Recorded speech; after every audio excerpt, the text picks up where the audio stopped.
Hello, I'm Pastor Matthew Verhoek from the Valley Alliance Church, and I'd like to tell you about Luke chapter 4, verses 1 to 4 in 3 minutes.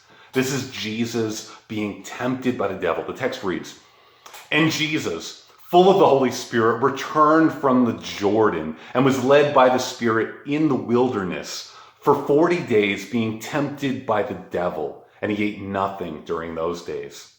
We can see here that Jesus is exactly where God intends him to be. He is led by the Holy Spirit, which came upon him in his baptism. It's no accident he's going out to the wilderness. He is alone. He's self-isolating. He doesn't have any food, and this is a very steep burden.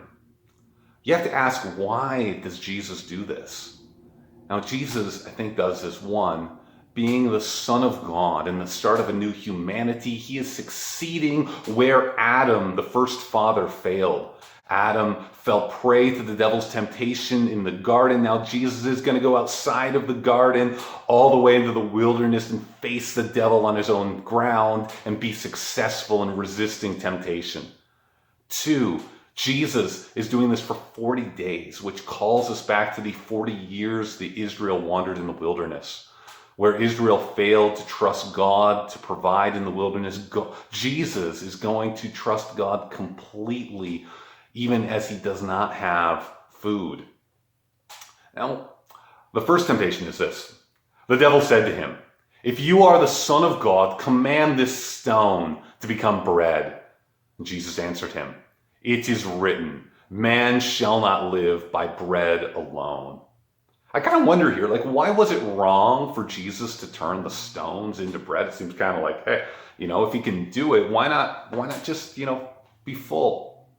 Now, the answer lies in the text Jesus quotes, Deuteronomy 8:3. "And he humbled you and let you hunger and fed you with manna, which you did not know, nor did your fathers know, that he might make you know that man does not live by bread alone, but man lives by every word that comes from the mouth of the Lord."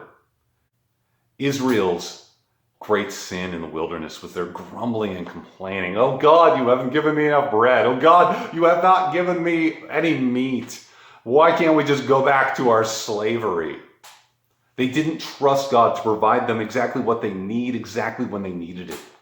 Satan is trying to tempt Jesus in the same way, saying that, God hasn't given you food. Why don't you just get it yourself?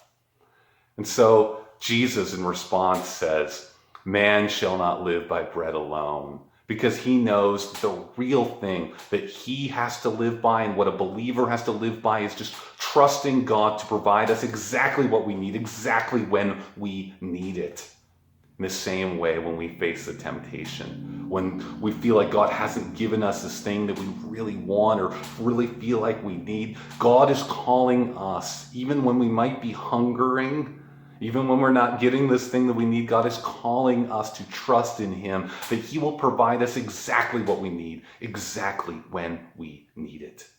Thank you. This has been 3 Minute Sermons with Pastor Matthew Verhoek.